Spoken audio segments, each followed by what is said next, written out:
Laurent Gbagbo, il est en exil au moment de Sankara. Oui, Donc il n'y a pas eu de, il y le a pas eu de contact. lien. D'accord. D'ailleurs, Thomas Sankara m'a dit qu'il n'avait pas rencontré Gbagbo, mais il était intéressé. Mais je lui ai dit, j'ai pas osé contredire Sankara, mais je sais que Laurent Gbagbo a croisé Sankara au moins un bon quart d'heure dans un hôtel parisien Mhm. en marge du sommet de Vittel en 1983.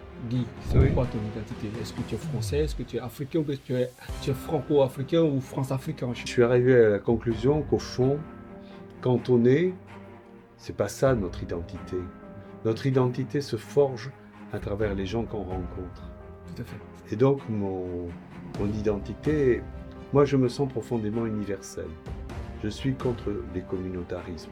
Dans mon engagement, je n'étais ni blanc ni noir, je n'étais pas français ou ivoirien, j'étais un homme de gauche fidèle à ses fondamentaux. Je rencontre Thomas Sankara qui me dit Guy, tu as vu Blaise et il t'a dit ceci, ceci, cela. Et moi, je suis tétanisé parce qu'effectivement, c'est ce que Blaise m'a dit. Et je me dis, bah, ils doivent s'écouter, je ne sais pas comment, Ouais. mais j'ai menti à Sankara. Je lui ai dit non, non, il m'a parlé de l'union de la révolution, des révolutionnaires, ce qui était absolument faux. Et j'ai dit, bon, ben là, ça. Et Sankara lui-même m'a dit, quand on s'est séparés, il dit, tu sais, ça va très mal. Moi, si vous voulez, mon originalité, c'est que j'ai eu un parcours politique avec l'Afrique, mais une Afrique que j'ai découverte par les Africaines et les Africains. On arrive chez Lionel Jospin, et Lionel dit, président, puisqu'il était président du FPI, je vous fais un café? Oui, oui, il n'y a pas de problème. Alors. Et puis, je vois encore les yeux de Laurent Gbagbo étonnés de voir Lionel Jospin partir dans sa cuisine et aller faire le café et revenir avec une cafetière. Chirac, lui, non, on ne peut pas dire qu'il est trempé dans le coup d'État, mais sa réaction, c'est il faut réimposer Bédier. Pasqua et Pandro, qui étaient ministres de l'Intérieur et de la Sécurité, Ouais. voulaient vérifier si réellement Laurent Gbagbo avait engagé des contacts avec Houphouët, parce que c'est Houphouët a laissé supposer à Chirac. Et la conclusion de cette rencontre, qui a eu lieu d'ailleurs dans un bar qui n'existe plus, À la faveur de la sortie de son livre autobiographique Anticolonialement vôtre, avec pour sous-titre Autobiographie d'un militant politique, François Boumard revient avec Guy Laberty, l'ancien monsieur Afrique du PS, sur son long et nébuleux parcours d'anticolonialiste français. Newpol, la chaîne qui bouleverse vos certitudes. Et pourtant, la France a longtemps soutenu Taylor. Et je pense que Chirac l'a réussi en 98. Je crois. Ah oui, bah ça je peux vous dire, non, c'est oui Chirac l'a reçu, je sais parce que à cette époque-là, vous le dites, tu le dis, c'est Jocelyn qui est ministre de la La coopération coopération, et exactement. donc il est invité, Taylor est là en France et moi je suis dans le protocole pendant quelques années, tant que Jospin était Premier ministre, je suis invité au repas du Quai d'Orsay quand il y a un chef d'État africain. Et donc la tradition veut que le ministre arrive avec le chef d'État africain et lui fasse saluer quelques personnes.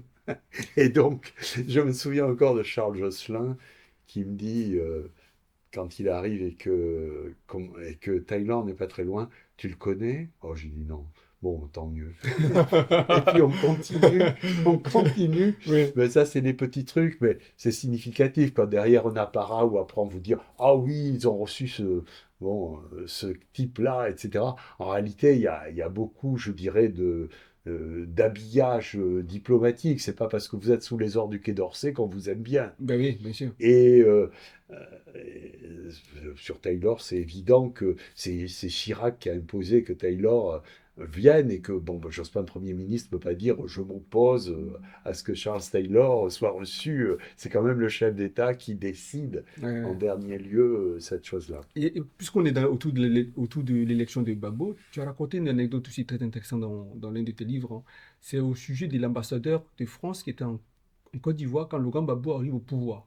Oui. Et Gbagbo avait souhaité que cet ambassadeur reste, pourtant, alors qu'il avait un problème avec certain Michel Dupuis, je pense, et qui fait que cet ambassadeur a sauté quelques mois après. C'est-à-dire que c'était Francis Lott qui était Francis Lott, ambassadeur. ambassadeur, exactement. Et alors Francis Lott, bon, bien sûr, c'était quelqu'un qui partageait pas notre philosophie politique, Mhm. Il mais était de droite. il était de droite, et Mhm. donc, mais je me souviens très bien que Laurent Gbagbo m'a dit, Guy, faut dire vraiment, parce qu'ils savaient que le gouvernement était socialiste, Mhm. faut vraiment leur dire que moi, je souhaite garder au moins Francis Lhote un an, parce que lui sait la Ouais. situation. Il a une Et compréhension. Ouais. donc, là, et moi, je peux vous dire que j'ai fait le travail Mhm. auprès du ministre de la Coopération, je lui ai dit, et auprès du cabinet d'Hubert Védrine.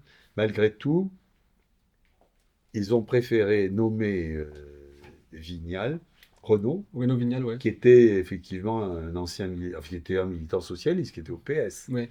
Et je dois même dire que moi, je doutais, parce que je connais Vignal, c'était quelqu'un de brillant, mais c'est, je sentais un petit peu les mêmes sentiments que j'ai eus par rapport à Bruno Dolé quand il est à l'Élysée. Ouais. C'est-à-dire que c'est des gens qui viennent du PAS, qui ont même été souvent à gauche du PAS, mais qui en réalité un comportement un petit peu brillant, un peu de proconsul, quoi. Ouais. Et c'est pas parce que, alors, et dès le départ d'ailleurs, Laurent Gbagbo a fait un petit signal de complicité socialiste en recevant, alors qu'il n'avait pas déposé ses lettres de créance, Renaud Vignal. Mhm. Et il a été un petit peu choqué par, je dirais, les libertés que prenait M. Vignal, alors qu'il n'était qu'ambassadeur de France, Ouais, et ouais. qu'il avait en face de lui le chef de l'État Ivoirien. ivoirien. Mhm. Ouais, on peut être copains, mais bon, quand même. Quand même, ouais. Et je crois qu'il y a eu un très gros malentendu. Oui, je pense. Parce que contrairement à ce que les gens pensent, moi j'ai toujours trouvé Laurent Gbagbo respectueux du protocole d'État. Oui, Il oui. porte des chemises patéo, mais il n'a jamais fait un conseil des ministres en chemise patéo. Oui. Alors, on peut critiquer, etc., mais moi, j'ai eu même les relations, par exemple, une fois, je suis avec Sankara, et Sankara, bon, moi, je m'habille le plus convenablement possible, et Sankara, qui me reçoit toujours en survêtement ou en treillis, enfin en tenue de commando, mais il me parle de quelqu'un, il me dit, ah, il avait un très beau costume, plus joli que le tien d'ailleurs. Et moi, je n'ai pas commenté son survêtement. Ouais, ouais, ouais. Mais c'est des petites anecdotes.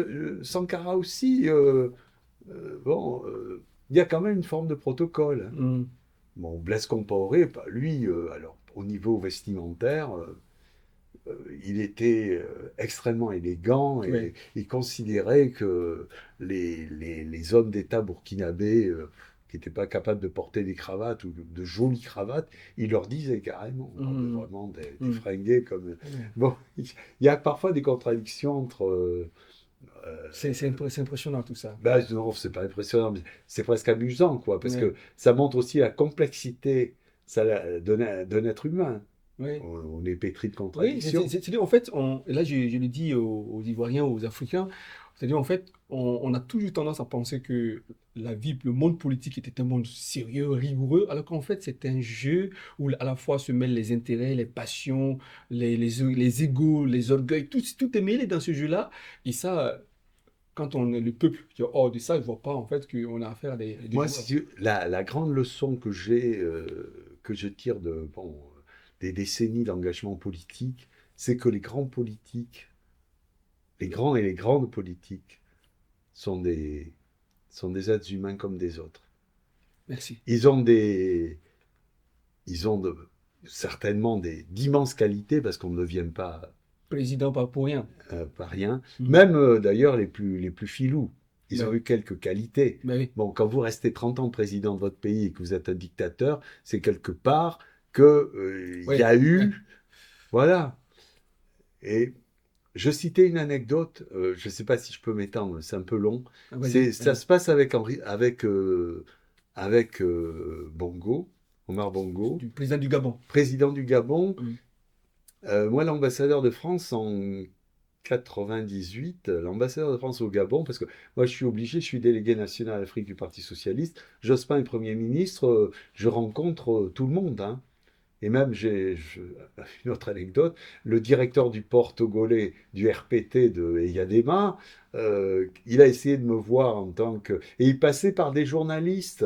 Alors moi, je répondais jamais, jusqu'au jour où il a téléphoné à la Fondation Jean Jaurès en disant « Je veux rencontrer Guy Laberty ». Et moi, j'ai accepté. Et donc, je l'ai reçu et on a parlé. Bon, je n'étais pas d'accord, évidemment, mais enfin bon, on s'est parlé pendant 1 heure. Et à la fin, il m'a dit, bah, je vous remercie, d'ailleurs, j'ai été surpris que vous me receviez. J'ai dit, je vous ai reçu dès l'instant où vous me l'avez demandé directement, et vous auriez gagné du temps et peut-être aussi un peu d'argent en ne passant pas par des intermédiaires. Ouais.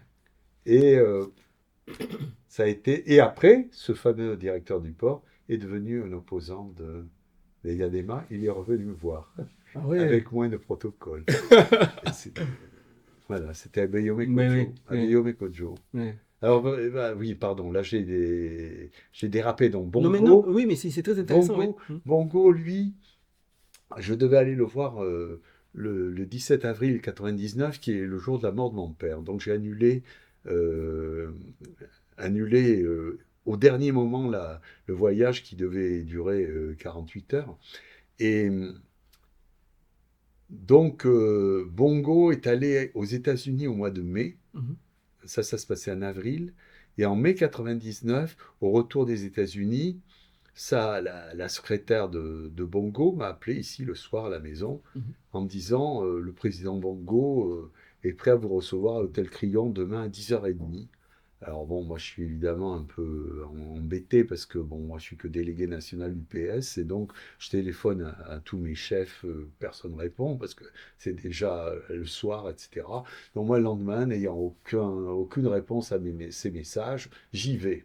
Et d'ailleurs, le secrétaire international du Parti socialiste à l'époque, Pierre Guidoni, m'a dit oui, c'est ça, monsieur Laberty, on va voir le président Bongo. Sans. Bah, j'ai dit je suis désolé, je vous ai contacté, moi je prends des responsabilités, j'y suis allé. Et je vous raconte toute cette anecdote pour vous dire que Omar Bongo, quand il est en face de moi, il me dit monsieur Laberty, je vous présente toutes mes condoléances pour la mort de votre père. Mhm. Et je dois dire que on pourra dire que les gens calculent pas ce qu'ils disent, mais quand j'ai entendu cette phrase, j'ai compris comment Omar Bongo avait été un chef d'État qui a été un dictateur, et comment il avait su s'accommoder avec tous les hauts responsables et les plus hauts responsables de l'État français, et finalement il les avait un peu dans sa main, Ouais. parce qu'il savait tout. Ils savaient tous deux, ouais. Qu'est-ce qu'il en avait à faire? Moi, Laberty, c'est pas Laberty qui l'intéressait. À l'époque, tout le monde disait c'est Jospin qui est le futur président de France. Mhm. Et donc, il voulait un passage, il aurait pu avoir par d'autres, hein. Mais enfin, bon, parce que. Mais justement, hein, pas avec une personne comme Lionel Jospin, il lui fallait quelqu'un de rigoureux, qui n'ait pas de tâches. Oui, c'est ça. Voilà, je ne suis pas du tout, je n'ai pas la Oui, prétention de oui. me comparer à Roland Dumas. Oui, oui. Et tant mieux, Oui. même s'il a fait des belles choses. Mais c'est très intéressant parce que je vais revenir avant de basculer. Ça sera peut-être Oui. le dernier point sur Jospin, qui est très important, notamment dans le rôle, dans son soutien qu'il apporte à Laurent Gbagbo. Je voudrais qu'on revienne ensemble sur le coup d'État de Thomas Sankara, parce que c'est très intéressant. C'est important pour moi, mais je pose la question à dessein parce que ça rentre dans le projet de travail que je suis en train de faire sur la Côte d'Ivoire. La mort de Thomas Sankara. Oui, Je pense que j'ai cru comprendre que tu as rencontré Blaise Compaoré quelques jours après l'assassinat de Thomas Sankara. oui. Et dans quel état il était? Dans quel état d'esprit il était? Ah mais bon, ça a été d'ailleurs, et je me souviens parce que à ce moment-là, ça se passe donc en. Moi, l'assassinat, il a lieu le 15 octobre. 15 octobre, ouais, 87. Voilà. Mhm. Et moi, bon, je suis toujours professeur hein, d'espagnol, hein, je fais mes cours, mes heures de cours de prof d'espagnol au lycée, tout ça. Et j'ai reçu un télégramme de venir et qui est fait par, je ne sais plus exactement. Et justement, bah, Laurent Gbagbo à ce moment-là est ici. J'ai lui dit, mais vraiment, je suis très embêté parce que qu'est-ce que je fais? Et je me souviens que Laurent m'a dit, écoute, vas-y au moins pour t'informer, parce que bon, on a quand même des relations intimes avec Arsène Yé, etc. Et Mamadou Traoré, que j'ai cité déjà, Étienne Traoré, enfin. Et je suis obligé d'attendre d'être en congé scolaire, quoi. Les congés, c'est la Toussaint. Mhm. Donc le coup d'État a lieu le 15 octobre, et moi, je me trouve là-bas autour du 30 Ouais. octobre, 29-30 octobre. C'est... bon, j'arrive évidemment, situation, c'est le couvre-feu qui... Hein, donc Mhm. je me couche, et je me dis, de toute façon, Blaise Compaoré, comme c'est le couvre-feu, bon, ça ne rate pas, je me couche 20 minutes après, c'est d'ailleurs Mamadou Traoré, qui est devenu après maître Traoré, bâtonnier du Burkina Exactement. Ouais. Faso, Mhm. qui me dit, bon, ben Guy, Blaise Compaoré veut te recevoir tout de suite. Alors, on se prépare, il vient me chercher en voiture, et lui, il a évidemment tous les codes pour franchir les obstacles. On va jusqu'au Conseil de l'Entente, Mhm. où s'est passé d'ailleurs l'assassinat. L'assassinat de Sankara, ouais. Mhm. Et Blaise Compaoré est là, et il me dit, il a l'air complètement abattu, et il me dit, ce pauvre Patrice. Parce que Patrice, c'est Patrice Zagré, Mhm. qui fait partie des 13 personnes qui ont été abattues avec Thomas Sankara. D'accord. Et il sait que ma relation particulière avec Patrice, qui a déjà participé avec moi à la petite revue Libération Afrique des débuts des années 80, Mhm. et donc, et qui a même été mon logeur quand je suis allé au Burkina en 82, D'accord. et dont d'ailleurs le frère a été après chef d'état-major, après d'ailleurs la mise à l'écart de...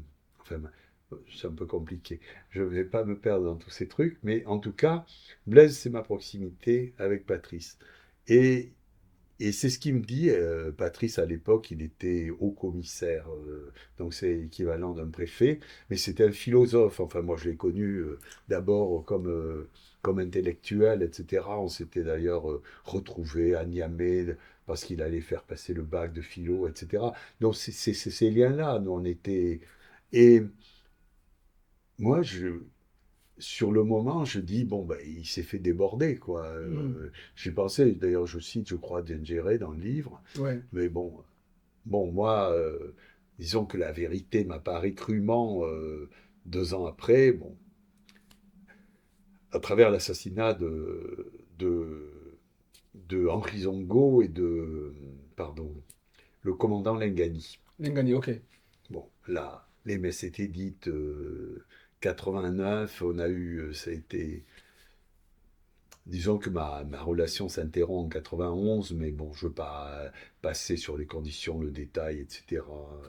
Je me suis fait même attaquer dans la rue d'Ouaga, ce qui n'est pas tout à fait normal. Ouais, Et ouais. mes J'ai papiers, voilà. j'ai vu l'anecdote, ouais. Je parle ça dans le bouquin, Dans mais le enfin, bouquin, ouais. je ne vais Ouais. pas vous raconter le livre. Mhm. Et donc, pour en revenir à ça, bon, Blaise, lui, il installe immédiatement ce qu'il appelle la rectification. Mais ce que je dis aussi dans le livre, c'est que quand Sankara m'a vu en août 87, il m'a dit, Guy, je vais prendre des mesures qui vont faire qu'on va me traiter de réactionnaire. Mhm. Parce qu'il voulait revenir sur les dégagements de la fonction publique, etc. Ah Et c'est ouais. exactement ce qu'a fait Blaise Compaoré dans ce qu'il appelait la rectification. Ouais.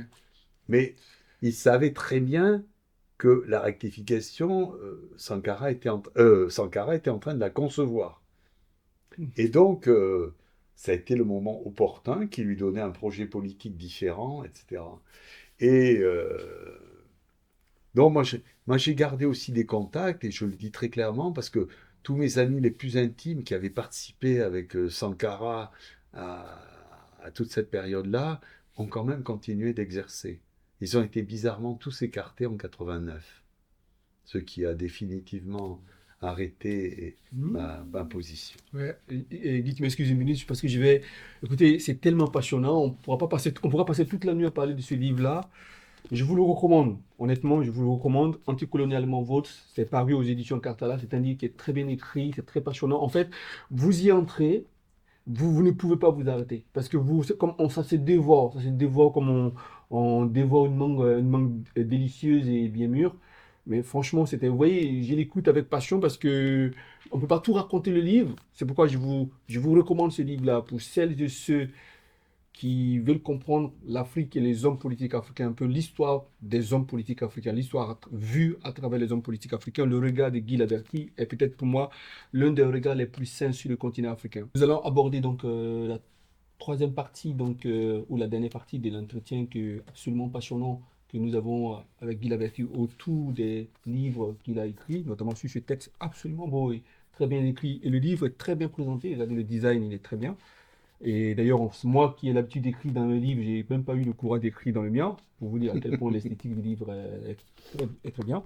Et ce livre, bon, il y a deux façons de l'avoir en France. Soit vous allez à la librairie Cartala, située au 22-24 boulevard Arago, je pense, Dans le dans 13e, le 13e. métro Voilà. Gobelin. Voilà. Guy, ton livre est à la fois une sorte de chronique des temps, de ce que tu as vu, de ce que tu as vécu, de ton regard sur le continent africain, qui est un regard plein de tendresse, et qui, moi-même, qui connais très mal l'Afrique, me donne envie de la découvrir. Mais en même temps, c'est un livre prophétique, parce qu'au-delà de raconter tout ça, en te suivant, on voit que ce qui arrive aujourd'hui en Afrique, notamment dans le sous-continent ouest africain, autour de ces fameux pays qu'on appelle l'AES, en fait, quand on lit ton livre, on sent que c'était inévitable ce qui est arrivé. On sent que la France a manqué le coach de donner les indépendances véritables aux pays africains. Tu es un grand militant de l'indépendance véritable en Afrique. Ouais, je pense que sur ce coup-là, on ne peut pas te reprocher. Et là, c'est là que tu es vraiment un militant de gauche. Tu reproches quelque part à la France d'avoir manqué de donner les indépendances aux pays africains. Et je voudrais qu'on revienne là-dessus. Comment tu penses justement les mouvements sociaux, notamment qu'on a dans ces pays dits les pays de l'AES? Bon, je pense que ça va bien au-delà de ce qui se passe dans l'AES. C'est-à-dire que, bon, moi, pendant des décennies, j'ai bataillé contre, je dirais, les piliers de tutelle coloniale que sont la monnaie et la défense, hein, le franc CFA et les bases militaires. Et dans mon engagement, très tôt d'ailleurs, les gens s'aperçoivent que les premières manifs que je fais à Bordeaux en 70, c'est contre l'intervention militaire de la France au Tchad. Mhm. Et par rapport au franc CFA, je me souviens à Bordeaux, comment nous faisons avec la Fédération des étudiants d'Afrique noire et la FEANF, et nous-mêmes qui venons de l'UNEF et qui sommes dans les comités d'action, etc. à Bordeaux, on fait des meetings communs, notamment quand la Mauritanie et le Madagascar sortent du franc CFA et que la base de Diego Suarez est fermée. Ça, je veux dire que c'est des luttes qu'on porte déjà, nous, au début des années 70. Mhm. Nous sommes aujourd'hui en 2025. Et on se rend compte que, quelles que soient les situations politiques, on a les pays de l'AES qui ont produit, qui sont, excusez-moi, mais objectivement, ce sont 3 aventures militaires, 3 coups d'État militaires. Mhm. Vous avez le Sénégal, où il y a eu un processus démocratique qui a abouti à mettre en place un régime politique qui, on dit de rupture. En fait, ils ne veulent pas rompre les rapports. Ils veulent une autre nature des rapports avec le monde occidental, avec la France et le monde occidental. Et vous avez aussi au Tchad, qui a toujours eu une présence militaire française, et dont on ne peut pas dire que le régime soit un modèle de démocratie, puisque le fils vient de succéder au père dans les conditions qu'on sait, sachant que le père y avait été pendant 30 ans. Ils ont tous la même exigence, qu'il n'y ait plus d'armée française. Mhm. Je peux dire que, au bout de quelques décennies, on n'aura pas milité pour rien. Bien sûr. C'est enfin arrivé. Mais ça ne pouvait arriver que par l'Afrique. C'était pas la France qui allait en quelque sorte autodétruire son système en remettant en cause le franc CFA et en disant bon, on ferme nos bases. Non. Non. Même si Jospin, sous Jospin, on a fermé les bases de Boire et de Bangui, Oui, parce je qu'on vous a ai- fait des j'ai vu, ouais. on a fait des pressions terribles. Bon, enfin, Chirac évidemment était président et il voyait ça d'un très très mauvais œil. Et donc, aujourd'hui, je constate que ces 2 piliers que sont la monnaie et la défense, elles sont remises en cause dans des pays d'Afrique où la situation politique est très différente. Mhm. Situation, bon, je dis grossièrement, issue de coups d'État militaires. Situation classique du Tchad avec La de succession. succession dynastique. Mhm. Et le PASTEF avec un véritable processus démocratique qui a le caractère d'une révolution nationale, quoi. Absolument. Voilà.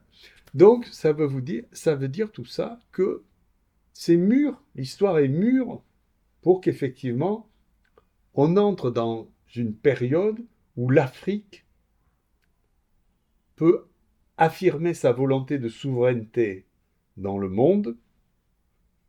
C'est sans doute une longue marche, mais dans un monde multipolaire. Absolument. Et moi, je ne suis pas la donneur de leçons pour l'Afrique. Je dis moi-même que moi qui suis européen, l'Europe ne s'affirme pas dans le monde aujourd'hui. C'est ça. L'Europe ne s'affirme pas dans le monde parce qu'elle est dans cette alliance atlantique qui fait que fondamentalement, ses choix sont surdéterminés par ceux des États-Unis. Bien sûr. On a vu la question de l'Ukraine, par exemple, etc. Et j'ai quand même vécu, et ça j'en parle dans le livre, oui. Je suis allé à Moscou en 87, au moment de Gorbatchev, de la perestroïka.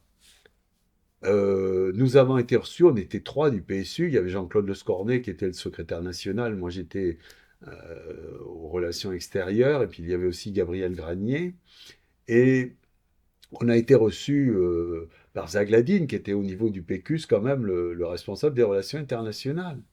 Et le discours, c'était « Construisons l'Europe, notre maison commune ». Parce qu'il ne faut pas oublier que la Russie, cet immense territoire, est bicontinental. Absolument. Il est à la fois européen et asiatique.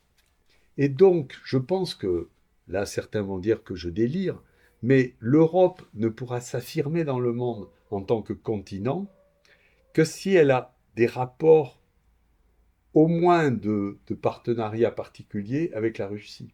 Mais pas un rapport antagonique. Bien sûr. Parce que ce rapport antagonique avec la Russie l'empêche d'être elle. Là, pour l'instant, je suis désolé, mais dans l'Alliance Atlantique, on est atlantiste. Absolument. Et donc, bon. Et dans ce concert-là, je ne pense pas...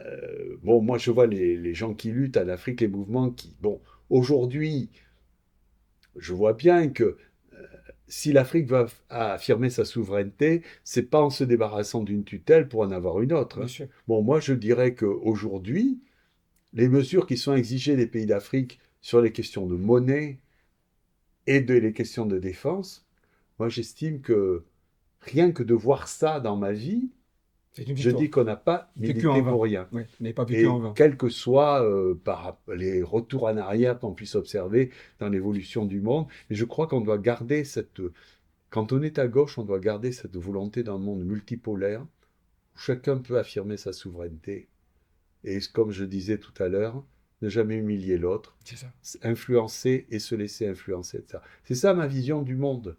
Je ne suis pas si naïf que ça, et je ne... Quand vous avez été sensible au fait que quand j'avance des anecdotes, ce sont des anecdotes très fortes. Absolument. Oui. Elles ont un sens politique très profond. Très profond, oui. Et donc, moi, c'est un peu ce que je peux vous dire par rapport à votre question qui se posait par rapport à l'AES. Je vous ai fait une réponse un peu plus complète. Oui. Voilà. Face à l'impunité, la justice. Pour les Ivoiriens, pour les Français et pour tous ceux et celles qui ont vécu en Côte d'Ivoire de 2000 à 2011 et ont été victimes du complot contre Gbagbo et les Ivoiriens. La Côte d'Ivoire a été marquée par des violences qui ont laissé des blessures profondes.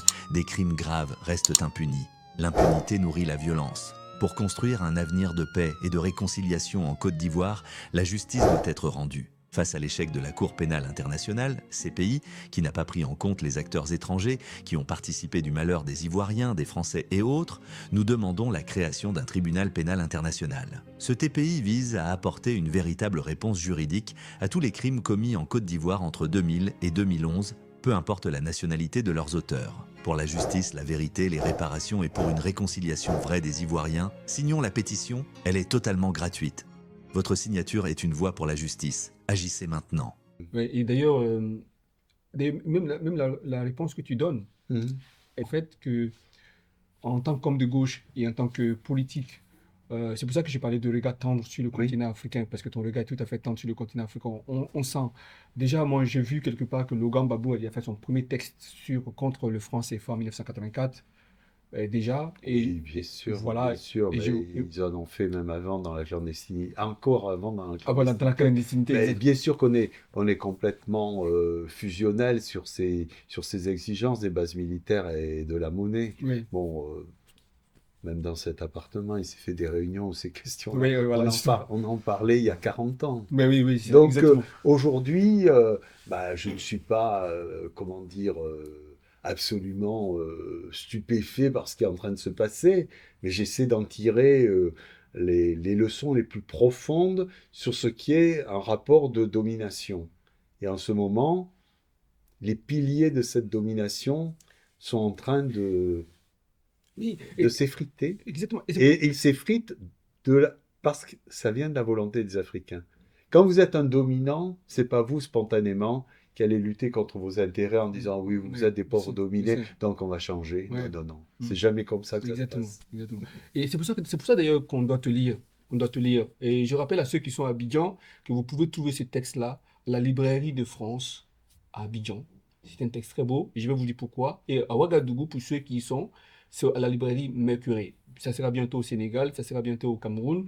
Pourquoi je pense qu'il faut vous lire? Parce qu'au-delà de toute l'euphorie, parce qu'il y a des euphories autour de ce qui se passe dans ces pays de l'AES, en vous lisant, l'euphorie retombe et puis on retrouve la lucidité de cette raison qui nous permet justement de penser sans être emporté par l'euphorie de la réaction contre le dominant et le plus fort. Parce que cette forme de réaction qui emporte très souvent des gens qui ont été longtemps dominés, on l'a vu, fait que nous, peut-être très souvent, on n'a pas, si on n'a pas ce recul-là nécessaire, d'avoir les bonnes décisions et de voir comment amorcer, négocier le virage. Parce qu'il s'agit ici d'un virage. Ce qui se passe avec l'AES, c'est un virage. Il ne faut pas penser que ça sera éternel.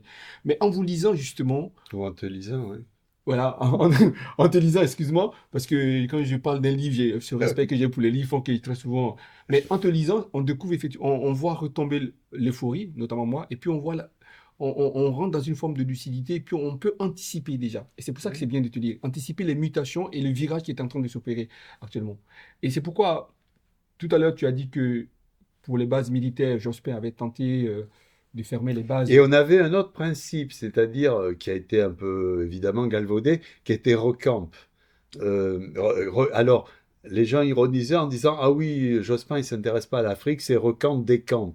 Ah, Mais en réalité, ce concept d'être, c'est aujourd'hui ce qu'ils sont en train de mettre en avant comme substitut aux bases. c'est ça. Mais je veux dire que ce qui me frappe, moi, c'est que il se passe des choses qui auraient pu se passer Ah, il y a il y 40 a ans. 40 ans, oui. Et c'est en ce sens-là que l'État, je dirais, néocolonial, il ne digérera jamais qu'on s'attaque à lui. À l'image du discours de Macron. Moi, je n'ai pas vu un ministre des Finances français qui soit de gauche, qui soit socialiste ou qui soit de droite, qui ait remis en cause le franc CFA. Alors qu'il faut. Ils disent nous sommes les garants de la stabilité. C'est qui Ils était- oublient de dire que le système monétaire du CFA est un blocage du développement de l'Afrique. Bien sûr. En quoi, oui, la sûreté, etc. Le problème des États d'Afrique, c'est que par rapport à l'accès au marché financier, ils ont des accès au marché financier à des taux de 7%, alors que les pays européens, etc., ils ont parfois des prêts à taux négatifs. Ouais. Alors, bon, bah, cherchez l'erreur. Ouais, c'est l'erreur. Ouais. Alors, vous pouvez. Ce qu'on a appelé l'échange inégal, on disait, ah, l'échange inégal avec leurs vieilles lunes marxistes, etc. C'est d'ailleurs pas des vieilles lunes marxistes. L'échange inégal, bon, produit brut, produit transformé, bon, oui, c'est clair. Et Ouais. là, bon, même les tenants du monde ancien commencent même à dire, bah oui, quand même, quoi, on va pas, Ouais. sinon on va vraiment passer pour des ploucs. Quoi. Ouais. Ouais. Donc, on va revenir rapidement, ça Oui, sera ma dernière question, sur l'arrivée au pouvoir de Laurent Gbagbo. Laurent Gbagbo a vécu dans cette maison avec vous. C'était un ami de longue date, 40 ans d'amitié, c'est pas rien. Et il arrive au pouvoir en 2000. Il n'était pas l'homme attendu par la bien-pensance ou les intelligences de l'époque. oui, c'est clair.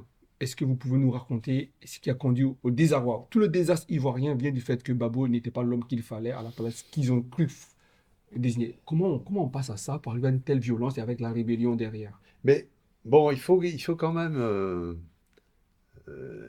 être très lucide. L'élection de Laurent Gbagbo en 2000 est un vrai séisme politique. Je peux vous dire que même certains qui étaient proches du gouvernement français, qui étaient donc plutôt sensibles de gauche, quand se pose l'équation Gay face à Gbagbo, beaucoup disent circuler, il n'y a rien à voir, Gay sera élu président. Je suis de ceux qui disent que non, moi je suis certain que si on va vers Gay Gbagbo, c'est Gbagbo qui va gagner. Et d'ailleurs, bon, bah, je raconte pas des histoires, mes textes, ils seront dans les archives, puisque Lionel Jospin est un Premier ministre, il doit figurer dans les notes. Voilà. Et je peux vous dire même que peu avant les élections, Bogadoudou est venu à Paris, et je sais qu'il a rencontré des gens des cabinets, et finalement, il s'est fait entendre dire, bon, circuler, il n'y a rien à voir, Gay sera président, et un mois après, c'était Laurent Gbagbo. C'est ça. Donc il y a eu un certain désarroi de la droite, évidemment, mais au niveau de la gauche, et heureusement d'ailleurs que Jospin était Premier ministre, il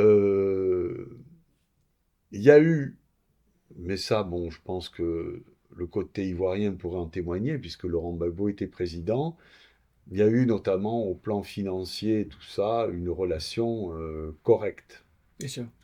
Et politique aussi. Même si je dois dire que, même chez nous, les gens genre Fabius, Dominique Strauss-Kahn, on ne peut pas dire que Gbagbo c'était leur tasse de thé. C'est ça. Hein. Mais enfin, Gbagbo était président, donc... Il fallait faire avec. Oui, il fallait faire avec, mais enfin, ce que je constate, c'est que quand même, ça a été le début de la fin dès que Lionel Jospin a été battu au premier tour de la présidentielle. Parce que là, la droite a eu les mains libres et vous verrez que le coup d'État sérieux après l'amorce, la petite tentative de janvier 2001, Oui. par exemple, à partir de 2002, septembre, là c'est du sérieux. Mhm. Il faut absolument casser le président Gbagbo, Parce que qui a déjà fait voter sa loi sociale à but, Mhm. qui a fait adopter la décentralisation avec les premières élections départementales qui se passent quand même très bien parce que le FPI et le PDCI sont quasiment à égalité et le RDR a quand même une belle part aussi. Mhm. Donc c'était quand même une image, un reflet politique assez juste Mhm. et rare en Afrique Oui. en 2000. Mhm. Hein. Il a fait ça en 2002. Oui. Et vous voyez que alors qu'il y a l'école publique élémentaire gratuite, la décentralisation et la loi adoptée mais qui ne sera jamais appliquée, on est en 15 juillet de 2002, et je sais que le 14 juillet au soir, ni Alassane Ouattara ni Gbagbo ne contesteront, ils se sont rencontrés. Ok. Que même le président Ouattara semblait désireux de finalement qu'il y ait un gouvernement d'union. Oui. Et le coup d'État, il a lieu au mois de septembre, à la nuit du 18 au 19. Cherchez l'erreur. Comment le processus ivoirien a été tordu, parce que bon, la rébellion, elle ne pouvait pas se faire toute seule. Hein. Non. Alors, il y avait évidemment Blaise Compaoré, mais Blaise Compaoré a été toujours l'homme de l'Élysée. C'est ça. Et le monde occidental, le moins qu'on puisse dire, c'est qu'il n'avait pas souhaité l'avènement de Laurent Gbagbo. Voilà, je crois que c'est les éléments objectifs qui expliquent que 2002 a marqué le début du désordre et que vraiment Laurent Gbagbo a fait preuve d'une immense résilience. Absolument. Parce que moi, je suis de ceux qui sont persuadés qu'il a gagné l'élection en 2010. Oui, comme et qu'il a fallu, bon, je le dis très rapidement, sur les 20 000 bureaux de vote, hein, parce qu'il y a finalement les résultats de certains bureaux de vote qui ne sont jamais parvenus, comme ça se passe dans beaucoup de pays, il y avait quand même 2000 procès-verbaux où il y avait plus de votants Que d'inscrits. que d'inscrits. Et ça, dans le monde entier, c'est un motif de rejet du procès-verbal. Si vous enleviez ces 2000 bureaux sur les 20 000, un peu plus de 20 000, Laurent Gbagbo, il était élu avec entre 51 et 52%. Waouh. Et la méthode qui a été adoptée par le Conseil constitutionnel, parce qu'il y avait eu un méli-mélo de débats sur le contrôle électronique et le contrôle manuel, finalement, on a pris tous les bulletins, y compris ceux de votants imaginaires, puisqu'ils n'étaient pas inscrits, et puis ça a donné les résultats officiels que ça a donné.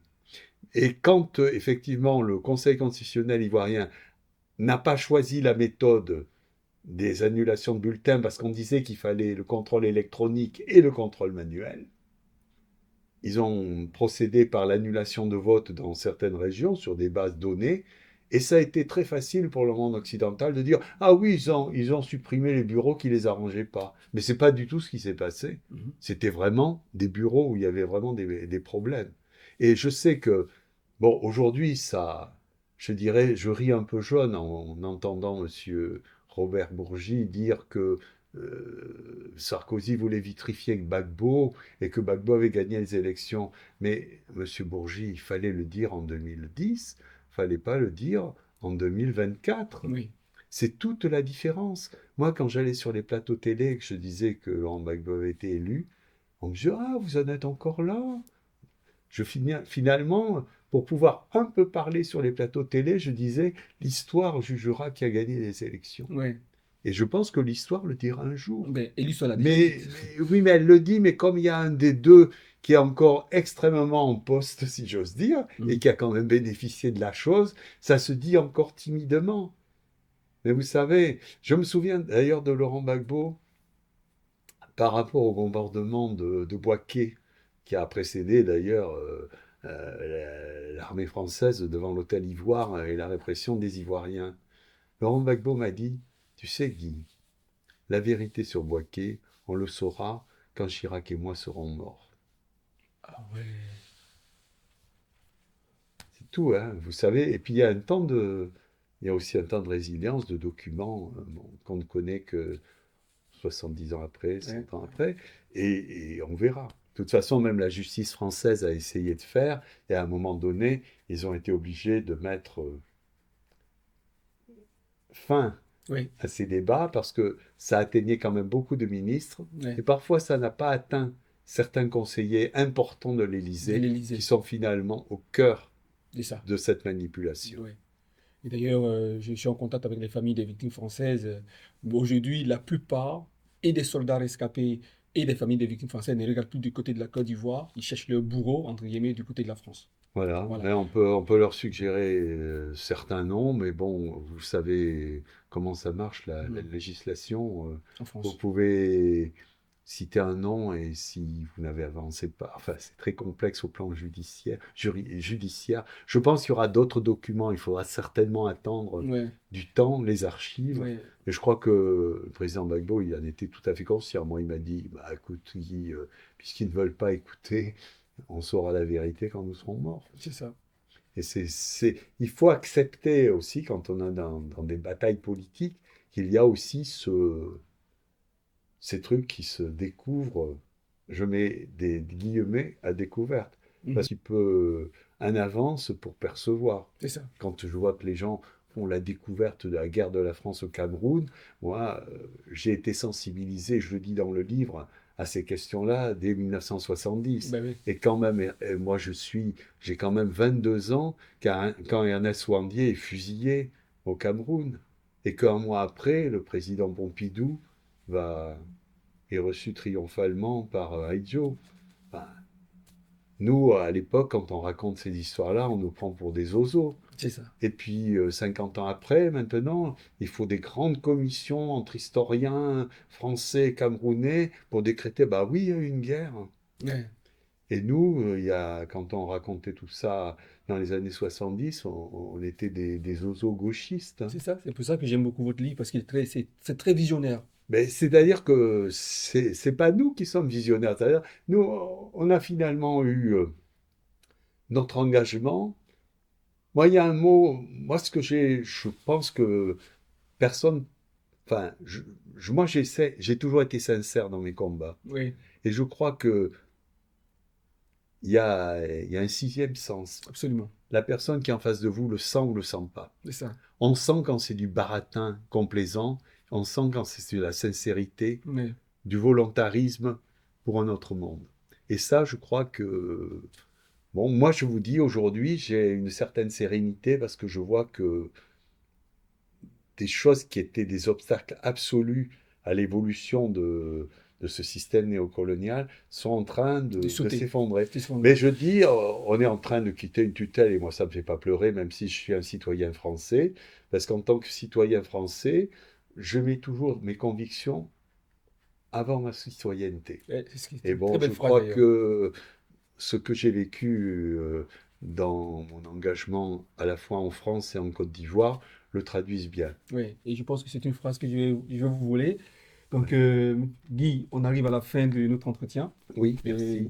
je te remercie. Avant de clore, je voudrais à nouveau vous présenter ce livre qui est très très beau, que j'ai dévoré. Il y a aussi ce livre aussi, bon, qui est peut-être épuisé. Oui, celui-là, J'ai le bonheur de l'avoir. 2008. Voilà, depuis 2008. Il y a aussi ce livre-là, sur la Côte d'Ivoire, toujours Sentier de la paix. Où, Oui. Mais ça s'appelait Sentier de la paix parce qu'en fait, je sentais bien que ça serait la guerre. Ouais. Et puis, bon, il y a celui-là que j'ai pas encore lu, mais que je lirai. Et puis surtout, le tout dernier que vous pouvez trouver pour ceux qui sont en France, les Ivoiriens, les Africains, même les Français qui sont en France, qui sont résolus de comprendre que peut-être notre histoire, nous Français, se trouve, si on commence à regarder l'Afrique différemment, peut-être qu'on aura à écrire une histoire commune en raison du passé commun qu'on a eu, même si le passé est douloureux. Et ce livre est une ouverture justement vers cet avenir totalement différent, qui est en rupture avec le passé que Français et Africains nous avons eu, ou Français et Ivoiriens nous avons eu. Et j'espère qu'un jour les Ivoiriens et les Ivoiriennes comprendront qu'il y a eu des Français de bonne volonté comme M. Laberty qui ont travaillé dans l'ombre à proposer un modèle et un monde nouveau, un monde différent du monde qui était entretenu par, entre guillemets, ce que j'appelle les voyous qui nous ont dirigés pendant longtemps. Et ce livre est un livre visionnaire. Et ce livre n'a pas cessé de te prédire. Et dans ce livre-là, vous verrez, à travers l'itinéraire de certains personnages assez particuliers, vous verrez un peu le monde, non seulement vu selon Guy Laberty, mais le monde qu'il annonce et qu'on ne peut pas échapper. C'est pour ça que je vous demande de lire ce livre-là. Pour ceux qui sont à Abidjan, vous avez à la librairie de France à Abidjan, vous pouvez trouver ce livre. Je vous le recommande. Moi, je suis un grand lecteur. C'est un très beau livre. Si c'était un mauvais livre, je vous l'aurais dit. C'est un livre facile à comprendre, facile à lire. C'est plein d'anecdotes et vous apprendrez beaucoup. Pour ceux qui sont au Burkina Faso, il y a la librairie Mercury à Ouagadougou. Et puis surtout pour ceux et celles qui sont en France, vous avez la librairie Cartala, située 22-24 boulevard Arago, métro Gobelin. Et puis vous avez ce très beau texte. Donc, Guy, je te remercie pour Merci. l'entretien. Merci beaucoup Tu pour cet m'as entretien. j'ai beaucoup appris. Et puis, Oui. merci pour ta simplicité, Et ton puisque côté humain. ce que je me permets de dire, comme ça s'appelle anticolonialement vôtre, et parce qu'on ne l'a pas cité du tout dans notre entretien, rendre hommage à Jean-Marie Tjibaou pour la lutte du peuple kanak. Ah oui, Et on voit aujourd'hui, quand on voit des Kanaks emprisonnés à Mulhouse, ça veut dire que la colonie a encore les os solides. ouais. Voilà, je tenais à le dire par rapport au peuple kanak. Merci beaucoup. Merci. C'est assez banal. J'y tiens parce que c'est Thomas Sankara qui me l'a donné. Ouais. Alors je le garde précieusement. Vous voyez, il est un peu poussière, excusez-moi, mais voilà. Mais avant que tu nous joues une petite question, en fait, j'ai cru comprendre que tu as appris à jouer avec Laurent Gbagbo. Bon, Laurent Gbagbo, lui, il jouait de la guitare. C'est un ancien séminariste, donc il jouait de l'harmonium, du piano. Et la guitare, parce qu'il a fait des groupes quand il était jeune. Il était guitariste. Et donc, quand il est arrivé ici, j'ai vu qu'il jouait de la guitare. Et d'ailleurs, je lui ai fait cadeau d'une guitare qui est aujourd'hui ici, d'ailleurs, en 84 à Bordeaux. Vendu à La Havane, il partit pour l'Espagne, puis devint clown dans le Paris des aristos. Au nouveau cirque, il connut la vie de cocaille, mais la tutelle du clown blanc lui pesait trop.